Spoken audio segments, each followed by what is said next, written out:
Albert Einstein ईश्वर में विश्वास करते थे, जबकि स्टीफन हॉकिंग ईश्वर के अस्तित्व से इनकार करते थे। दोनों प्रतिभाशाली दिमाग थे, मानवता के दो सबसे महान वैज्ञानिक, लेकिन उनकी मान्यताएं इतनी विपरीत क्यों थीं? आइंस्टीन एक मौलिक अवलोकन प्रकाश के कारण ईश्वर में विश्वास करते थे। आइए इसके बारे में इस तरह सोचें। ब्रह्मांड लगभग 13.8 अरब वर्ष पहले अस्तित्व में आया। लगभग 900 मिलियन वर्ष बाद प्रकाश का पहला स्रोत पैदा हुआ। तेजी से आगे बढ़ते हुए 13 अरब वर्ष और यहाँ हम मनुष्य हैं, जिनका अस्तित्व केवल लगभग 3 लाख वर्षों से है। अब सवाल बहुत दिलचस्प है।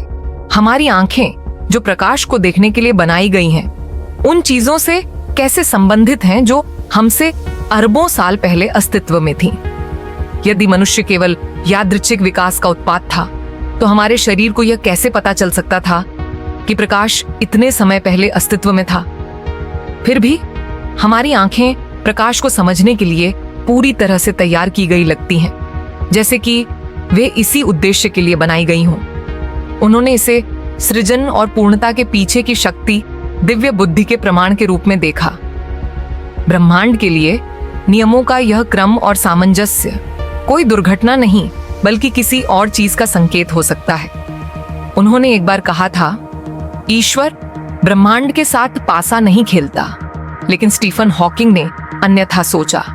उन्हें लगा कि ब्रह्मांड की व्याख्या किसी दैवीय शक्ति द्वारा नहीं की जा सकती। उनके अनुसार भौतिकी के नियमों, विशेषकर गुरुत्वाकर्षण के कारण ब्रह्मांड स्वयं को शून्य से बना सकता है। उन्होंने इस प्रकार तर्क दिया था, यदि गुरुत्वाकर्षण मौजूद है तो ब्रह्मांड शून्य से स्वयं का निर्माण कर सकता है और करेगा। हॉकिंग ने एक और दिलचस्प सवाल भी उठाया। अगर इंसानों को केवल इसी धरती पर रहना है, तो ब्रह्मांड इतना विशाल और अंतहीन क्यों है?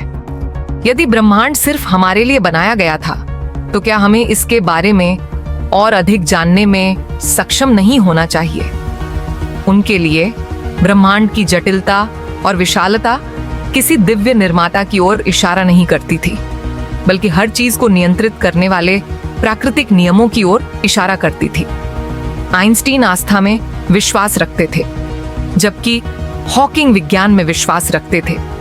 दोनों दृष्टिकोण हमें गहराई से सोचने पर मजबूर करते हैं। क्या हम सिर्फ विकास की दुर्घटनाएं हैं, या इस प्रक्रिया के पीछे कोई प्रेरक शक्ति है?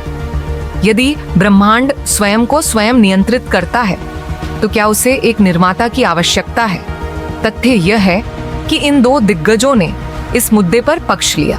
ये सवाल उठता है कि वे जीवन, ब्रह्मांड और एक श्रेष्ठ शक्ति के बारे में क्या मानते हैं।